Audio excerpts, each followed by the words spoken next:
Welcome to A9 TV. ముందుగా headlines చూద్దాం.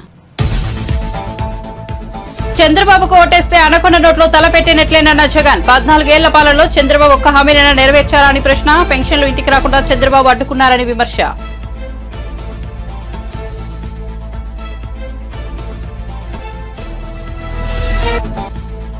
ఏలూరు జిల్లా నూజివీడులో ప్రజాగలం సభ. ఈ ముఖ్యమంత్రి ఎవరి కోసం పనిచేస్తున్నాడంటూ చంద్రబాబు ధ్వజం.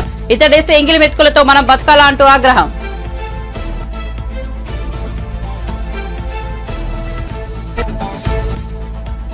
బాపట్ల జిల్లా రేపల్లెలో వారాహి విజయబేరి సభ.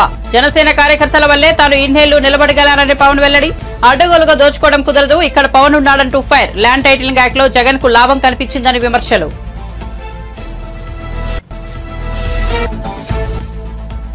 అందుకే ఖమ్మం జిల్లా రాజకీయాల్లో ఎక్కువ తలదూర్చడంలోనే రేవంత్ రెడ్డి ఆసక్తికర వ్యాఖ్య. ఖమ్మం జిల్లా వారికి పట్టుదల చైతన్యం ఎక్కువని, అనుకున్న దానికోసం ఎంత దూరమైనా వెళ్తారన్న సీఎం.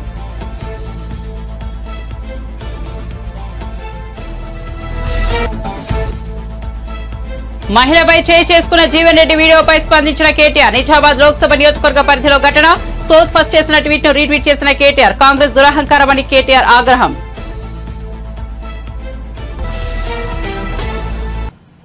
ఇక వార్త వివరాల్లోకి వెళ్తే ఇచ్చిన అన్ని హామీలను ఈ 59 నెలల పాలనలో పూర్తి చేస్తామని సీఎం జగన్ అన్నారు.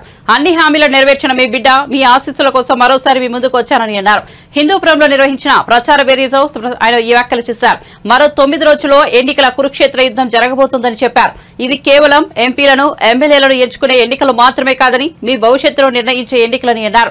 చంద్రబాబు ఓటేస్తే పథకాలన్నీ ఆగిపోతాయని, పథకాలు కొనసాగాలంటే వైసీపీకి ఓటు వేయాలని చెప్పారు. పొరపాటున చంద్రబాబుకు ఓటేస్తే అనకొండ నోట్లో తలపెట్టినట్టేనని జగన్ వివరించారు. చంద్రబాబుకు ఓటు వేస్తే చంద్రముఖి వల్లి నిద్రలేస్తుందని చెప్పారు. దేవుడి దయ, ప్రజల చెల్లని దీవెనలతో రాష్ట్రంలో ఎన్నడూ జరగని అభివృద్ధి చేసి చూపించామని అన్నారు. మేనిఫెస్టోలోని అన్ని హామీలు అమలు చేశామని చెప్పారు. 14 ఏళ్లు సీఎంగా ఉన్న చంద్రబాబు ఒక్క హామీనైనా నెరవేర్చారా అని ప్రశ్నించారు.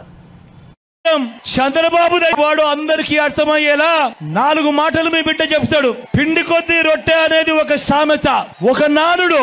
దాని అర్థం పిండి ఎక్కువ ఉంటే రొట్టెలు ఎక్కువ వేసుకోవచ్చు, పిండి తక్కువ ఉంటే రొట్టెలు తగ్గుతాయి. ఇది మనందరికీ కూడా తెలిసిన సామెత. కానీ పిండి ఎంత ఉన్నా కూడా ఆ రొట్టెలు చేసే అధికారం చంద్రబాబుదైతే మాత్రం ఆ పిండి ఆ రొట్టె అన్ని తాను తన వారు తినేయటమే ఒక స్కీమ్ గా పెట్టుకున్నదే చంద్రబాబు పాలన. నేను అడుగుతా ఉన్నా, చంద్రబాబు తన 14 ఏళ్ల పాలనలో పేదల ఖాతాల్లోకి, అంటే నా అక్క చెల్లెమ్మల కుటుంబాల ఖాతాల్లోకి ఒక్క రూపాయి అయినా వేశాడా అని అడుగుతా ఉన్నాడు మీ బిడ్డ. ఇలా 2 చేతులు పైకి ఎత్తాలి, ఇలా ఇలా ఇలా ఇలా ఇలా ఇలా ఇలా ఇలా ఇలా ఇలా. అదే మీ బిడ్డ, అదే మీ బిడ్డ ఈ 59 నెలల పాలనలో నా అక్క చెల్లెమ్మల కుటుంబాలకు వారి ఖాతాలకే మీ బిడ్డ ఏకంగా 2,70,000 కోట్ల రూపాయలు. మరొకసారి చెప్తా ఉన్నాను, ఏకంగా 2,70,000 కోట్ల రూపాయలు నేరుగా మీ బిడ్డ బటన్ నొక్కుతా ఉన్నాడు. నా అక్క చెల్లెమ్మల కుటుంబాల ఖాతాల్లోకి నేరుగా వెళ్తా ఉంది. ఈ డబ్బులన్నీ పంపించాడు. మరి ఇదే నేను అడుగుతా ఉన్నా, మరి ఇదే డబ్బు చంద్రబాబు హయాంలో ఎవరి జోబీలోకి పోయింది అని చెప్పి మీరందరూ కూడా నిలదీయండి నేను అడుగుతా ఉన్నా. చంద్రబాబుకి ఎంత పోయింది? దత్తపుత్రుడికి ఎంత ఇచ్చారు? ఈనాడుకి ఎంత పోయింది? ఆంధ్రజ్యోతికి ఎంత పోయింది? TV5కి ఎంత పోయింది? వీరి జన్మభూమి జోబీల్లోకి ఎంత పోయింది అన్నది ప్రతి ఒక్కరూ కూడా నిలదీయండి చంద్రబాబు నాయుడును అని చెప్పి అడుగుతా ఉన్నా. మీ ఇంటికంతా ఫోన్లు కూడా చేస్తా ఉన్నారు. మీ అందరికీ కూడా IVRS ద్వారా ఫోన్లు కూడా చేసి మీ భూములన్నీ జగన్ లాక్కుంటాడు అని చెప్పి ప్రచారం చేస్తా ఉన్నాడు. నేను అడుగుతా ఉన్నా, ఇంత దిక్కుమాలిన రాజకీయాలు చేస్తా ఉన్న ఈ చంద్రబాబు నువ్వు అసలు మనిషివేనా అని అడుగుతా ఉన్నాడు మీ బిడ్డ. ఈ సందర్భంగా మీ జగన్, మీ బిడ్డ భూములు ఇచ్చేవాడే గాని భూములు లాక్కునేవాడు కాదు మీ బిడ్డ. అసలు చంద్రబాబు నాయుడు అడుగుతా ఉన్నా, అయ్యా అసలు నీకు ల్యాండ్ టైటిలింగ్ యాక్ట్ అంటే ఏమిటో తెలుసా చంద్రబాబు అని అడుగుతా ఉన్నా. అసలు ల్యాండ్ టైటిలింగ్ యాక్ట్ అంటేనే దాని అర్థం ఏమిటి అంటే భూముల మీద సంపూర్ణ హక్కులు రైతన్నలకు ఎల్లవేళలా ఉండేట్టుగా ఒక యాక్ట్ చేయడమే, దాన్నే ల్యాండ్ టైటిలింగ్ యాక్ట్ అంటారు చంద్రబాబు. ఫస్ట్ అది తెలుసుకో అని అడుగుతా ఉన్నా. మళ్ళీ ఇప్పుడు వీళ్ళు ముగ్గురు కలిసి ఏం చెప్తా ఉన్నారు? మళ్ళీ మేనిఫెస్టో అంట, మళ్ళీ ప్రజలను మోసం చేసేందుకు సూపర్ 6 అంటా ఉన్నారు. నమ్ముతారా అక్క? నమ్ముతారా? సూపర్ 7 అంటా ఉన్నారు. నమ్ముతారా? ఇంటింటికి కేజీ బంగారం అంటా ఉన్నారు. నమ్ముతారా? ఏలూరు జిల్లా నూజివీడు ప్రజాగలం సభలో టీడీపీ అధినేత చంద్రబాబు నాయుడు సీఎం జగన్ పై విమర్శనాస్త్రాలు సంధించారు. ఈ ముఖ్యమంత్రి ఎవరి కోసం పనిచేస్తున్నాడు, తన కోసం తాను పనిచేసుకుంటున్నాడు అంటూ ధ్వజమెత్తారు. ఈ ముఖ్యమంత్రి మాటలు కోటలు దాటుతాయి, చేతలు గడప కూడా దాటవని అన్నారు. ఇతడు ఒక మోసకారి, ఒక అహంకారి, ఒక సైకో, ఒక విధ్వంసకారుడు, ఒక బందిపోటు దొంగ. అతడి దృష్టిలో మనమంతా బానిసలం. అతడు ఒక నియంత అని వ్యాఖ్యానించారు. డబ్బులన్నీ తన వద్దే ఉండాలని ఈ నియంత ఆలోచిస్తాడు. అతడేసి ఎంగిలి మెతుకులతో మనం బతకాలి అని చంద్రబాబు మండిపడ్డారు.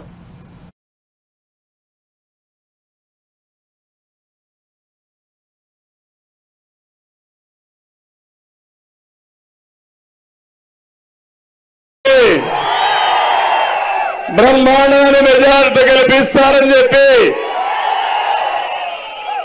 గెలిపించాలని మీ అనుచారం మీలో ప్రజాగళం కింద మిమ్మల్ని చేయనీకలు ఇంకొక పక్క మీ నాన్న ఇచ్చాడా, జగన్ నాన్న ఇచ్చాడా? మీకు రోషం రాలా, కోపం రాలా? వస్తే ఏం చేయాలి? ఏం చేయాలి? దీన్ని చించి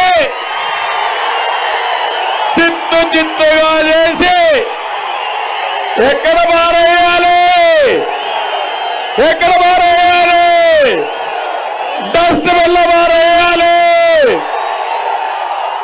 సిద్ధమా తమ్ముళ్ళు? మీరు అడుగుతున్నా, రెడీగా ఉన్నారా అడుగుతున్నా.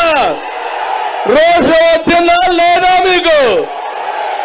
ఇలాంటి వాడు ముఖ్యమంత్రి అయ్యి వారసత్వంగా 1 సెంటు భూమి మా పేదవాళ్ళకి ఇస్తే ఆ సెంటు కూడా ఈయన పేరుతో పెట్టుకుంటాడంట. మీ భూమి మీద కన్ను పడింది. ఇప్పుడు ఇంకో పని చేశాడు, అది కూడా మీరు ఒక్కసారి చూసుకోవాలి. భవిష్యత్తులో ల్యాండ్ రికార్డ్స్ ఏముండవు, అడంగల్ లేదు, 10-1 లేదు, పట్టాదారు పాస్ పుస్తకం లేదు. కడాన ఒక జిరాక్స్ కాపీ ఇస్తా అంట ముడ్డి తుడుచుకోవడానికి.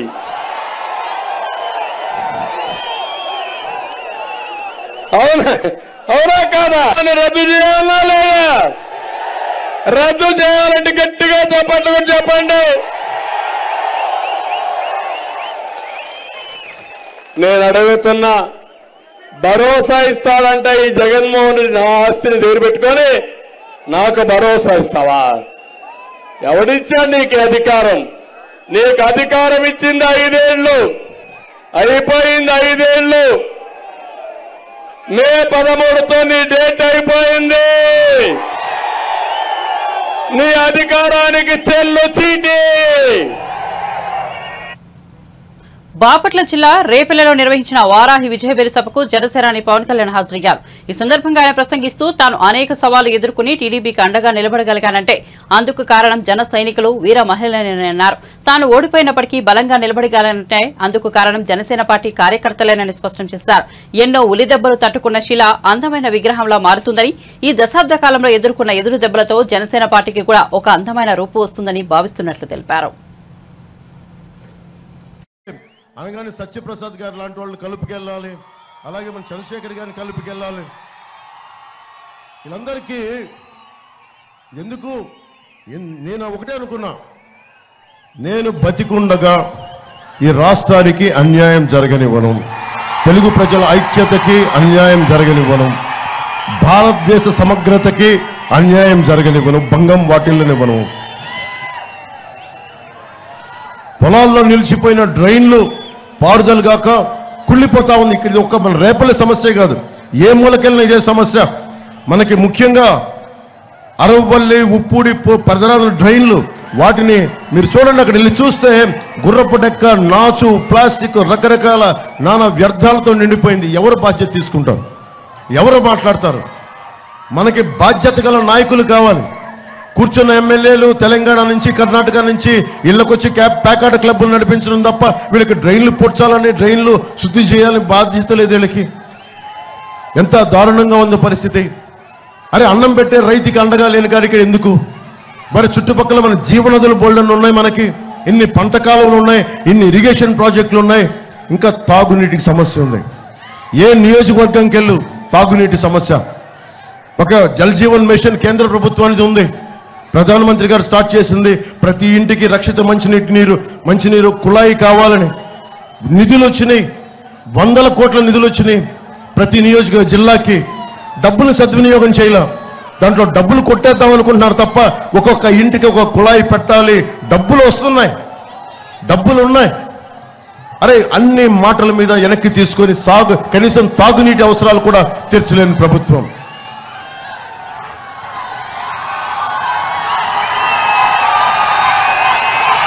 రేపల్లె ఒక సముద్ర తీరం ప్రాంతం ఎంత గొప్పగా డెవలప్ చేయొచ్చు, ఎంత గొప్ప పర్యాటక కేంద్రంగా తయారు చేయొచ్చు.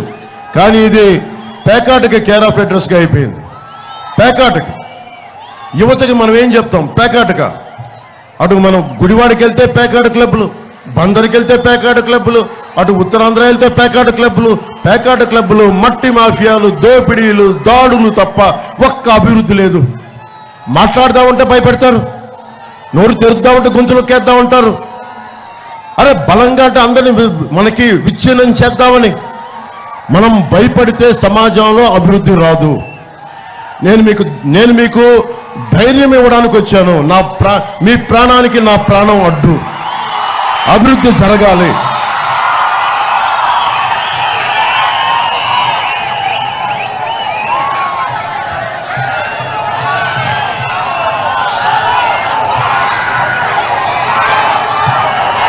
నిర్వీర్యం చేయడం వల్ల ఆ పని ముందుకెళ్ళనివ్వట్ల.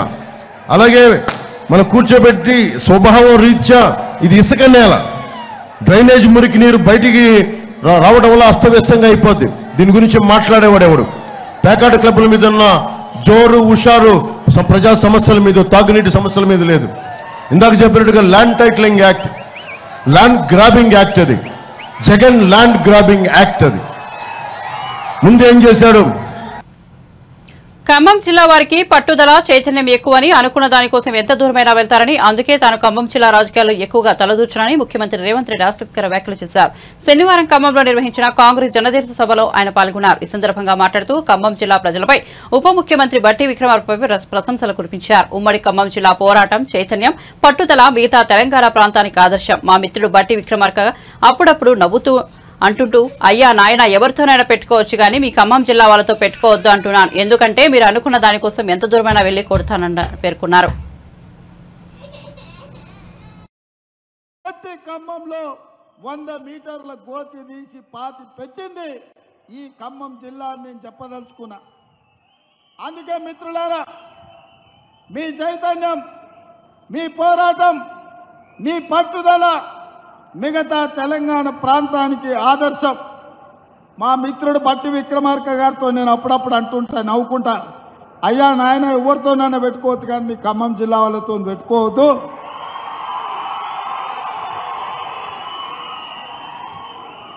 ఎందుకంటే ఎంత దూరమైనా మీరు అనుకున్న దానికోసం కొట్లాడతారు. అందుకే నేను ఎప్పుడు కూడా ఖమ్మం జిల్లా రాజకీయాలలో ఎక్కువ తల దూచకుండా దగ్గరగా ఉన్నట్టే ఉండి దూరంగా ఉండి నమస్కారం పెడుతుంటాను. ఆనాడు వైఎస్ రాజశేఖర రెడ్డి గారు ముఖ్యమంత్రిగా ఉన్నప్పుడు కూడా ఢిల్లీ పెద్దలు చెప్పిండ్రు, ఉమ్మడి రాష్ట్రంలో 23 జిల్లాలు ఉంటే నువ్వు 22 జిల్లాలకే ముఖ్యమంత్రివి, ఖమ్మం జిల్లాలో మాత్రం ప్రతి కాంగ్రెస్ పార్టీ కార్యకర్త ఒక ముఖ్యమంత్రి ఉంటాడు, వాళ్ళ సమస్యల మీద వాళ్ళే కొట్లాడుకుంటారు, వాళ్ళకు వాళ్ళే నాయకత్వం వహించుకుంటారు, వాళ్ళకు వాళ్ళే పార్టీని గెలిపించుకుంటారు. మనం వాళ్ళకు సహకరించాలి తప్ప మనం వాళ్ళ విషయంలో ఎక్కువ కలగజేసుకోవద్దని ఆనాడు వైఎస్ రాజశేఖర రెడ్డి గారికి చెప్పింది ఈనాటికి నాకు గుర్తుంది. ఎందుకంటే నేను ఒకసారి కాంగ్రెస్లో చేరిన తర్వాత ఢిల్లీలో పెద్దల్ని అహ్మద్ పటేల్ గారిని కలవడానికి పోయినప్పుడు నాకు ఈ విషయాన్ని గుర్తు చేసింది. అందుకే మిత్రులారా, ఈ ఖమ్మం జిల్లా చైతన్యవంతమైన జిల్లా, ఈ ఖమ్మం జిల్లా దేశ రాజకీయాలకు ఒక దిక్సూచి, రాబోయే మార్పును, జరగబోయే పరిణామాలను ముందుగానే గుర్తించి ఈ దేశ ప్రజలకు ఏది మంచిదో ఆ రకమైన నిర్ణయం చేయడంలో మీరందరూ కూడా దిట్ట. అందుకే మిత్రులారా, నిన్నగాక మొన్న చంద్రశేఖరరావు వచ్చిపోయింది మీ దగ్గరికి. ఆయన పాపం నామ నాగేశ్వరరావు గారిని బకర చేయడానికి, ఆయన చెవులో పువ్వు పెట్టడానికి ఆయన చెప్తున్నాడు వచ్చేది సంకీర్ణమే, సంకీర్ణంలో నామ నాగేశ్వరరావు గారిని మంత్రిని చేస్తాను. నేను అడుగుతున్నా, ఏ సంకీర్ణంలో చేరుతావు? మా కాంగ్రెస్ పార్టీ ఆ ఇంటి మీద కాకిని ఇంటి మీద కూడా వాళ్ళనియదు. మా కార్యకర్తలు ఊరుకోరు. టిఆర్ఎస్ కాకి కాంగ్రెస్ ఇంటి మీద వాళ్తే అక్కడికక్కడనే మా కార్యకర్తలు కాల్ చేస్తారు. ఇక మిగిలింది బీజేపీ కదా, నువ్వు చేరబోయేది బీజేపీలనే కదా చంద్రశేఖరరావు. మేము అదే కదా చెప్పింది, మొదటి నుంచి మేము చెప్తున్నది, మొదటి నుంచి నువ్వు ఆచరిస్తున్నది. 2014 నుంచి 2023 వరకు 9.5 సంవత్సరాలు చంద్రశేఖరరావు రైతు వ్యతిరేక నల్ల చట్టాలు వచ్చినప్పుడు, నోట్ల రద్దు చేసినప్పుడు, జిఎస్టీ బిల్లును తీసుకొచ్చినప్పుడు, ట్రిపుల్ తలాక్ చట్టాన్ని చేసినప్పుడు, సిటిజన్ అమెండ్మెంట్ యాక్ట్ను పొందుపరిచినప్పుడు, యూనిఫామ్ సివిల్ కోడ్ తెచ్చినప్పుడు, ప్రతి సందర్భంలో ఇక్కడ కారు గుర్తు మీద ఓటు వేయించుకొని ఢిల్లీలో కమలం గుర్తుకు తాకట్టు పెట్టిన చరిత్ర చంద్రశేఖరరావుది. నిజామాబాద్ లోక్సభ నియోజకవర్గం కాంగ్రెస్ అభ్యర్థి ఓ మహిళపై చేసుకున్న ఘటనపై బీఆర్ఎస్ వర్కింగ్ ప్రెసిడెంట్ కేటీఆర్ మరోసారి స్పందించారు. ఎన్నికల ప్రచారంలో భాగంగా ఓ ఉపాధి కూలీ మహిళ బీజేపీ అభ్యర్థికి ఓటు వేస్తానని చెప్పడంతో జీవన్ రెడ్డి ఆమె చెంపపై కొట్టారు. ఇది నెట్టింట వైరల్ గా మారింది. మహిళ చెంపపై కొట్టడం దుర్మార్గపు చర్య అని కేటీఆర్ మండిపడ్డారు. కాంగ్రెస్ దురహంకారమని విమర్శించారు. ఈ ఘటనకు సంబంధించిన వీడియోను కేటీఆర్ రీట్వీట్ చేశారు. సౌత్ ఫస్ట్ చేసిన ట్వీట్ ను బీఆర్ఎస్ నేత రీట్వీట్ చేశారు. నిజామాబాద్ నుంచి ఓ మహిళ ఈ వీడియో వెలుగు చూస్తుంది. కాంగ్రెస్ ఎంపీ అభ్యర్థి జీవన్ రెడ్డి ఓ వృద్ధురాలి చెంపపై కొట్టాడు. కొన్ని రోజులుగా పెన్షన్ రాకపోవడంతో ఓ మహిళ తన వద్దకు వచ్చి కాంగ్రెస్ నేతలను ప్రశ్నించారు. అయితే ఆమె అతనిని గుర్తించలేదు. తనను వినయ్ రెడ్డి అని పిలవడంతో జీవన్ రెడ్డి ఆమెను కొట్టాడని ఈ ట్వీట్ పేర్కొంది.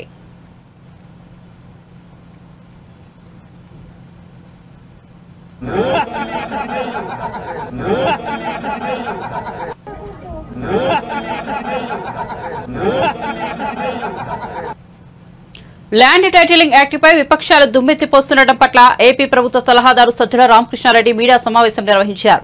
ల్యాండ్ టైటిలింగ్ యాక్ట్పై తప్పుడు ప్రచారం చేస్తున్నారని మండిపడ్డారు. ఇలాంటి చట్టం రావడం భూ కబ్జాలు చేసే వారికి ఇష్టం ఉండదని అన్నారు. ఇది భూములను రక్షించే చట్టం అయితే ల్యాండ్ గ్రాబింగ్ యాక్ట్ అంటున్నారని విమర్శించారు. 14 ఏళ్లు సీఎంగా ఉన్న చంద్రబాబు వంటి వ్యక్తి ఇలా మాట్లాడొచ్చా అని సజ్జల ఆగ్రహం వ్యక్తం చేశారు. నువ్వు ఎలాగో ఇలాంటి చట్టాలు తీసుకురాలో, ఎవరైనా తీసుకొస్తే నువ్వు హర్షించవు. నీ విషపూరితమైన ఆలోచనతో, నీకున్న పచ్చ మీడియా బలంతో, ఇలాంటి ప్రచారాలు చేయగలిగిన శక్తుల అండతో దీన్ని ల్యాండ్ గ్రాబింగ్ అని దుష్ప్రచారం సాగిస్తున్నావంటూ చంద్రబాబుపై ధ్వజమెత్తారు.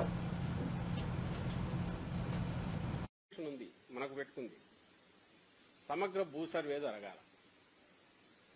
మనము ఇన్నాళ్ళు జరుగుతూ వచ్చింది పేపర్ డాక్యుమెంట్ మీద బేస్ చేసుకొని ఆస్తి వ్యవహారాలు నడుస్తుంటే, అంటే ల్యాండ్ ఉంటుందో ఉండదో సంబంధంలా డాక్యుమెంట్లో ఉంటుంది. ఫలానా రామకృష్ణారెడ్డికి ఇన్ని ఎకరాల భూమి ఉంటుందని, అలా లేకపోయినా కూడా డాక్యుమెంట్ ఉండొచ్చు, లేదా అందులో తేడాలు ఉండొచ్చు. ఇప్పుడు మారాల్చాలనుకున్నది రియల్ గా నీ భూమి ఎంతుందో ఆ భూమికి సంబంధించిన యాక్చువల్ వాస్తవం ప్రతిబింబించేలాగా డాక్యుమెంట్ తయారు చేయడము. అంటే ఇన్స్టెడ్ ఆఫ్ పేపర్ నుంచి భూమి మీదకి పోయేది అది ఎప్పుడు వివాదాలు సృష్టిస్తుంది. ఒకే భూమి మీద 10 రకాల డాక్యుమెంట్స్ ఉంటున్నాయి. ఒకే ల్యాండ్ మీద 2-3 రిజిస్ట్రేషన్లు కూడా జరుగుతున్నాయి. ఈ దీని కాకుండా వన్స్ ఫర్ ఆల్ నీ భూమి, నీ ఆస్తి, ఇమ్మూవబుల్ ప్రాపర్టీ ఏది ఉంటే దానికి సంబంధించినంతవరకు అది అపార్ట్మెంట్ కావచ్చు, ఇంకోటి కావచ్చు, ఇంటి స్థలం కావచ్చు, భూమి కావచ్చు, దీనికి సంబంధించినది వాస్తవమైన దీని నుంచి డాక్యుమెంట్ తయారవుతుంది. ఇది పెద్ద ఒక revolutionary effort, revolutionary transformation.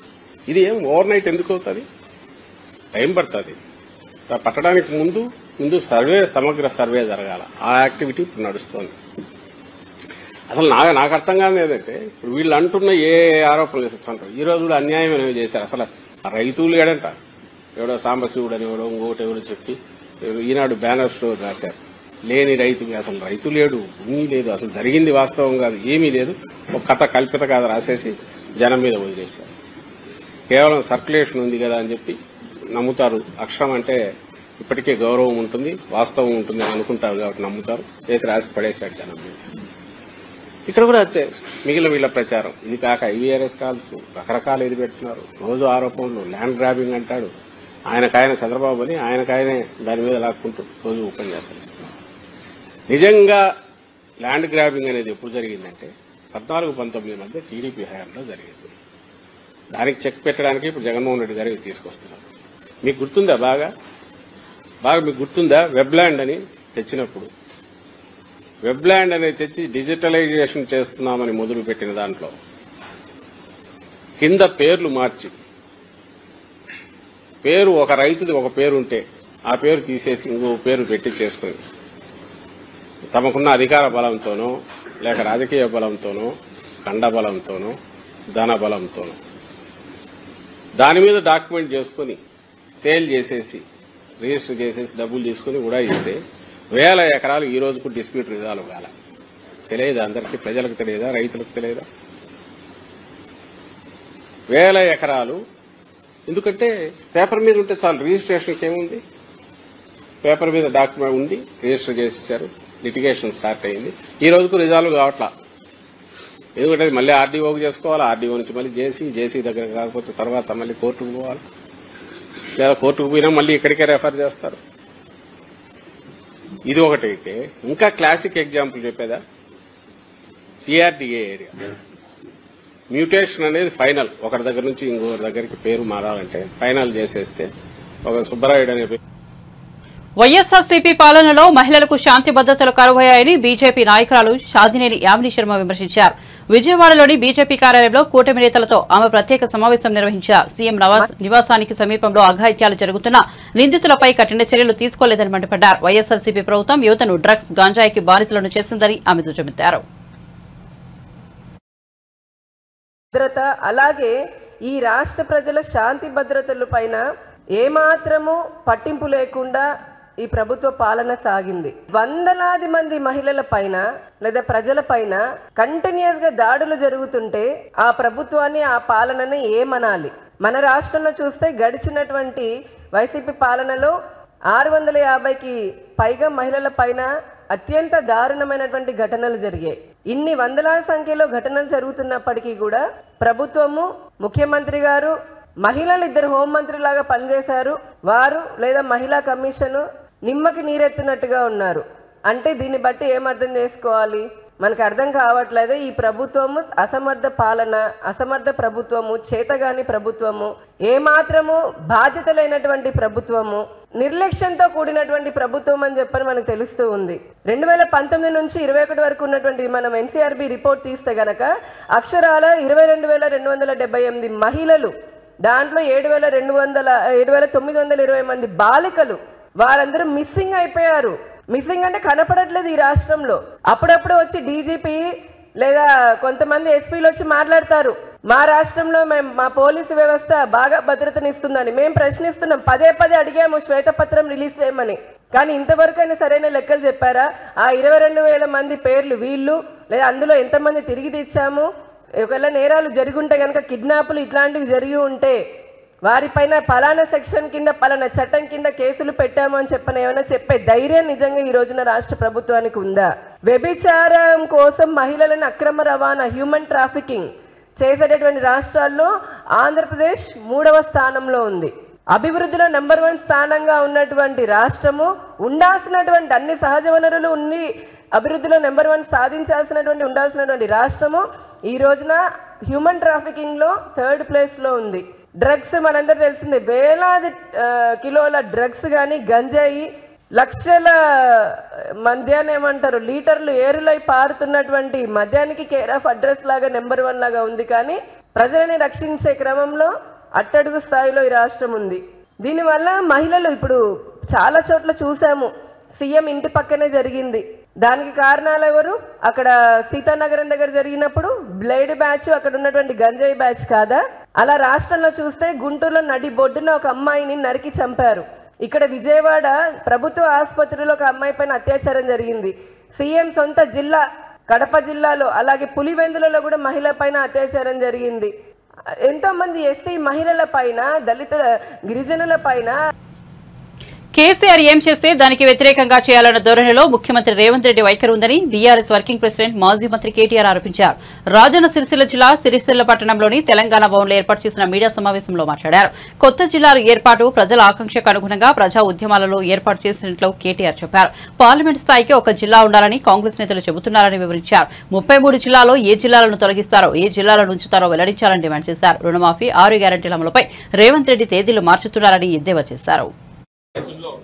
Revanth Reddy గారు ఇవాళ రాష్ట్రాన్ని నడిపిస్తున్న విధానం కనబడతాం. రేవంత్ రెడ్డి గారి నుంచి ఆశించింది ఏంటంటే మేము రాజన్న సిరిసిల్ల జిల్లాను కొనసాగిస్తాం, కొత్త జిల్లాలను ఇట్లే కొనసాగిస్తాం, అధికార వికేంద్రీకరణ వల్ల పరిపాలనను వికేంద్రీకరించడం వల్ల ప్రజలకు అధికారులు చేరువైనారు, సంక్షేమ ఫలాలు మంచిగా అందుతున్నాయి, కలెక్టర్లు జిల్లా స్థాయి అధికారులు అందరూ కూడా ఇక్కడే కొలువు ఉండడం వల్ల చిన్న జిల్లాలు కావడం వల్ల ప్రజలకు లాభం జరిగింది, నా తప్పు నేను తెలుసుకున్నాను, నాకు బుద్ధి వచ్చింది, చెంపలేసుకుంటున్న జిల్లాలను కొనసాగిస్తున్నా అని చెప్తాడేమో అనుకున్నా. కానీ ఈ ముఖ్యమంత్రి వైఖరి ఎట్లా ఉందంటే కేసీఆర్ ఏం చేస్తే దానికి ఉల్టా చేయాలి. కేసీఆర్ గారు 3,000 కోట్ల రూపాయల బతుకమ్మ చీరల ఆర్డర్లు ఇచ్చినారు. ఇక్కడి బతుకు నిలబెట్టినారు, సిరిసిల్ల నేతన్నల బతుకు నిలబెట్టిండు. నెలకు 15-20 వేల రూపాయలు సంపాదించుకునే విధంగా గౌరవప్రదంగా జీవించే విధంగా సిరిసిల్ల నేతన్నలకు ఒక గౌరవాన్ని ఇచ్చింది కేసీఆర్ ప్రభుత్వం. జిల్లా ప్రజలకు కాంగ్రెస్ పార్టీ స్పష్టత ఇయ్యాలి. అసలు రాజన్న సిరిసిల్ల జిల్లాను కొనసాగిస్తారా, తీసేస్తారా? 33 జిల్లాల్లో 17 జిల్లాలనే చేయదలుచుకుంటే ఏ 16 జిల్లాలు మీరు తీసేస్తారు? నాగర్ కర్నూలు పార్లమెంట్ లో 3 జిల్లాలు ఉన్నాయి. నాగర్ కర్నూలు జిల్లా ఉంది, వనపర్తి జిల్లా ఉంది, అదేవిధంగా గద్వాల జిల్లా ఉంది. మరి దేన్ని ఉంచుతారు, దేన్ని తీసేస్తారో తేడతెల్లం చేయాలి ముఖ్యమంత్రి రేవంత్ రెడ్డి, ఆయన కాంగ్రెస్ పార్టీ వాళ్ళు. నేను డిమాండ్ చేస్తా ఉన్నా, ఇంకొక డిమాండ్ కూడా నేను చేస్తా ఉన్నా రాజన్న సిరిసిల్ల వేదికగా, ఇకనైనా చేసిన తప్పుకు చెంపలేసుకోండి, బుద్ధి తెచ్చుకోండి. సిరిసిల్లలో మళ్ళీ నేతన్నల ఆత్మహత్యలు తిరిగి ప్రారంభమైనాయి. ఇప్పటికైనా కొద్దిగా జ్ఞానం తెచ్చుకొని బుద్ధిహీనంగా ప్రవర్తించడం మానుకొని, ఇంకా పిచ్చివాగుడు మాగడం మానుకొని ఇప్పటికైనా మరి నేతన్నలకు తిరిగి ఆర్డర్లు ఇవ్వండి.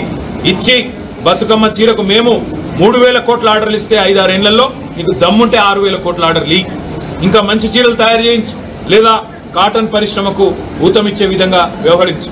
అంతేగాని మూర్ఖుడిలాగా ఇవాళ ప్రజల ఉసురు తీసుకునే విధంగా, నేతన్నల ఉసురు తాకే విధంగా ఈ దిక్కుమాల రాజకీయాలు చేయవద్దని చెప్పి కూడా రేవంత్ రెడ్డి గారికి నేను విజ్ఞప్తి చేస్తా ఉన్నా. మీ వైఖరి ఏంది అసలు? నేత కార్మికులను ఆదుకుంటారా, లేకపోతే వాళ్ళు చస్తా ఉంటే చూస్తా ఊరుకుంటారా చెప్పాలని చెప్పి కూడా నేను డిమాండ్ చేస్తా ఉన్నా. నిన్న మేము ఊహించింది, ఆశించింది ఈ ప్రాంతంలో ప్రజలకు సాంత్వన చేకూర్చే మాటలు. నిన్న మొన్నటిదాకా తంగళ్లపల్లి బ్రిడ్జ్ కింద నీళ్లు కనబడుతుండే మంచిగా, గోదావరి నీళ్లు. ఇలా మాయమైన రేవంత్ రెడ్డి వచ్చినాయి. దాన్ని ఏం చేస్తావో చెప్పవు. ఇక్కడికి వచ్చినావు, మరి ఇక్కడ బోర్లు ఎత్తిపోతున్నాయి, మళ్ళీ ప్రజలు గొంతెండి నీళ్ల కోసం అలమటిస్తా ఉన్నారు, రైతుల పంటలు ఎండిపోతా ఉన్నాయి. దాని మీద ఒక్క మాట మాట్లాడలేదు. ఇట్లాంటి సిగ్గుమాలిన ప్రభుత్వం, ఇట్లాంటి తుగ్లక్ పాలన ఇవాళ ప్రజలు చూసి అసహించుకుంటా ఉన్నారు, నవ్వుకుంటా ఉన్నారు. నువ్వు చెప్పే అబద్ధాలు, అసత్యాలు ప్రజలు ఇవాళ చీత్కరించుకుంటా ఉన్నారు. 6 గ్యారంటీల్లో 5 అమలు చేసినా అని సిగ్గు లేకుండా నువ్వు బొంకుతుంటే, హోర్డింగ్లలో పెట్టుకుంటే ప్రజలు ఇవాళ నవ్వుకుంటున్నారు, చీత్కరించుకుంటా ఉన్నారు. బులెటిన్ ముగించే ముందు హెడ్లైన్స్ మరోసారి చూద్దాం. చంద్రబాబుకు ఓటేస్తే అనకొండ నోట్లో తలపెట్టినట్లేనన్న జగన్. 14 ఏళ్ల పాలనలో చంద్రబాబు ఒక్క హామీనైనా నెరవేర్చారా అని ప్రశ్న. పెన్షన్లు ఇంటికి రాకుండా చంద్రబాబు అడ్డుకున్నారని విమర్శ.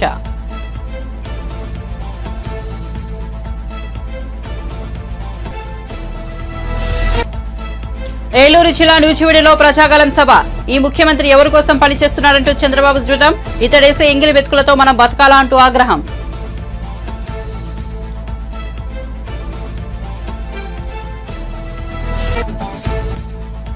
బాపట్ల జిల్లా రేపలలో వారాహి విజయబేరి సభ. జనసేన కార్యకర్తల వల్లే తాను ఇన్నేళ్లు నిలకడబెట్టాలని పవన్ వెల్లడి. అడ్డగోలుగా దోచుకోవడం కుదరదు, ఇక్కడ పవన్ ఉన్నాడంటూ ఫైర్. ల్యాండ్ టైటిలింగ్ యాక్ట్ లో జగన్ కు లాభం కనిపించిందని విమర్శలు.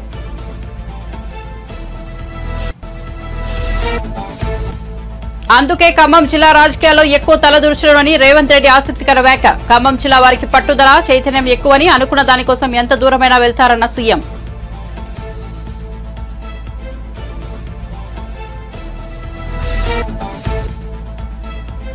మహిళపై చేసుకున్న జీవన్ రెడ్డి వీడియోపై స్పందించిన కేటీఆర్. నిజామాబాద్ లోక్సభ నియోజకవర్గ పరిధిలో ఘటన సోర్స్ ఫస్ట్ చేసిన ట్వీట్ రీట్వీట్ చేసిన కేటీఆర్. కాంగ్రెస్ దురహంకారమని కేటీఆర్ ఆగ్రహం. మరిన్ని అప్డేట్స్ కోసం చూస్తూనే ఉండండి A9 TV.